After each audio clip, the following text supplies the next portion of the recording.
Do you believe or not, ಈ ತರ cute ಆಗಿರೋ ಐಟಮ್ಸ್ ನಮ್ಮ ಮೈಸೂರಿನ Vijayanagar second stage Kings coffee ಮೇಲ್ಗಡೆ ಲೊಕೇಟ್ ಆಗಿರೋ ಈ ಪ್ಲೇಸ್ ಅಲ್ಲಿ ಸಿಗ್ತಿದೆ.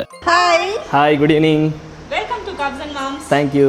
Take a tour of the place. Cubs and Moms ಅನ್ನೋ ಈ ಹೊಸ ಡೆನ್ ನಲ್ಲಿ stationeries, unique gift items, resin products and art and craft materials available ಇದೆ. ಇಂಟ್ರೆಸ್ಟಿಂಗ್ ವಿಷಯ ಏನಂದ್ರೆ ಎಂಟರ್ ಮೈಸೂರು ಹುಡುಗರು ಯಾರು ಕೊಡದೇ ಇರೋ ಪ್ರೈಸ್ ನಲ್ಲಿ good varieties of branded products ನ ಸೇಲ್ ಮಾಡ್ತಿದ್ದಾರೆ. ಇವರ ಈ ಸ್ಪೇಸ್ ನಲ್ಲಿ all kind of art forms welcome ಮಾಡ್ತಿದ್ದಾರೆ. ಕ್ರೋಶೆ, ಪೇಂಟಿಂಗ್, ಯೋಗ ಅಂತ ಏನನ್ ಬೇಕಾರೋ ಆರ್ಗನೈಸ್ ಮಾಡಬಹುದು. ಜೊತೆಗೆ ಈ ಸ್ಪೇಸ್ ನಲ್ಲಿ birthday parties, kitty parties and baby shower with ಆಕ್ಟಿವಿಟಿನ ನೀವು ಆರಾಮಾಗಿ ಪ್ಲಾನ್ ಮಾಡಬಹುದು. ಇನ್ನು ಇವರ ಹತ್ರ ಯೂನಿಕ್ ರಿಟರ್ನ್ ಗಿಫ್ಟ್ ಐಟಮ್ ಗಳು ಸಹ ಸಿಗುತ್ತೆ. ಅಂಡ್ ಇದೇ ಸ್ಪೇಸ್ ನಲ್ಲಿ ಶೀಮಾ ಜೋರಾ ಮೇಕಪ್ ಸ್ಟುಡಿಯೋ ಸಹ ಓಪನ್ ಆಗಿದೆ. ಮೈಸೂರಲ್ಲೇ for the first time fashion and personal stylist ಈ ಸ್ಟುಡಿಯೋ ಅಲ್ಲಿ ಅವೈಲೇಬಲ್ ಇದ್ದಾರೆ. According to your body shape ನಿಮ್ಮ ಲುಕ್ ನ ಚೂಸ್ ಮಾಡೋದಕ್ಕೆ ಶೀಮಾ ಅವರು ಹೆಲ್ಪ್ ಮಾಡ್ತಾರೆ. ನಿಮ್ಮ ಸ್ಪೆಷಲ್ ಒಕೇಶನ್ಸ್ ಗೆ ಕ್ಲಾತ್ಸ್, ಆಕ್ಸೆಸರೀಸ್, ಫುಟ್ವೇರ್ ಯಾವ್ದು ತಗೋಬೇಕು ಅಂತ ನಿಮಗೆ ಕನ್ಫ್ಯೂಷನ್ಸ್ ಇದ್ರೆ ನಿಮ್ ಜೊತೆ ಶಾಪಿಂಗು ಶೀಮಾ ಅವರು ಬರ್ತಾರೆ. ಇನ್ನಿವರ ಮೇಕಪ್ ಸ್ಟುಡಿಯೋ ಅಲ್ಲಿ best makeup and skin care products ನ ಯೂಸ್ ಮಾಡಿ ಸೆಲ್ಫ್ ಗ್ರೂಮಿಂಗ್ ವರ್ಕ್ ಶಾಪ್ಸ್ ನ ಮಾಡ್ತಾರೆ. Soft makeup, bridal makeup, baby shower and photo shoots ಗೂ ಇವರು ಮೇಕಪ್ ನ ಮಾಡ್ತಾರೆ. ಅಂಡ್ ಇವರ ಸ್ಟುಡಿಯೋ ಅಲ್ಲಿ ಸೆಟಪ್ ಆಗಿರೋ ಈ ಬ್ಯೂಟಿಫುಲ್ ಸ್ಪೇಸ್ ನ ಫೋಟೋ ಶೂಟ್ ಪರ್ಪಸ್ ಗೂ ರೆಂಟ್ ಗೆ ಕೊಡ್ತಾರೆ. ಸೊ ಇನ್ನೇನು ಯೋಚನೆ ಮಾಡ್ತಿದ್ದೀರಾ ಮೈಸೂರು, ಇವತ್ತು ನಿಮ್ಮ ಫ್ರೆಂಡ್ಸ್ ಅಂಡ್ ಫ್ಯಾಮಿಲಿ ಜೊತೆ ಈ ಪ್ಲೇಸ್ ನ ವಿಸಿಟ್ ಮಾಡಿ. ಇವರ ಶಾಪ್ ಬೆಳಗ್ಗೆ 11:30 ರಿಂದ ರಾತ್ರಿ 8 ಗಂಟೆವರೆಗೂ ಓಪನ್ ಇರುತ್ತೆ. Thank you.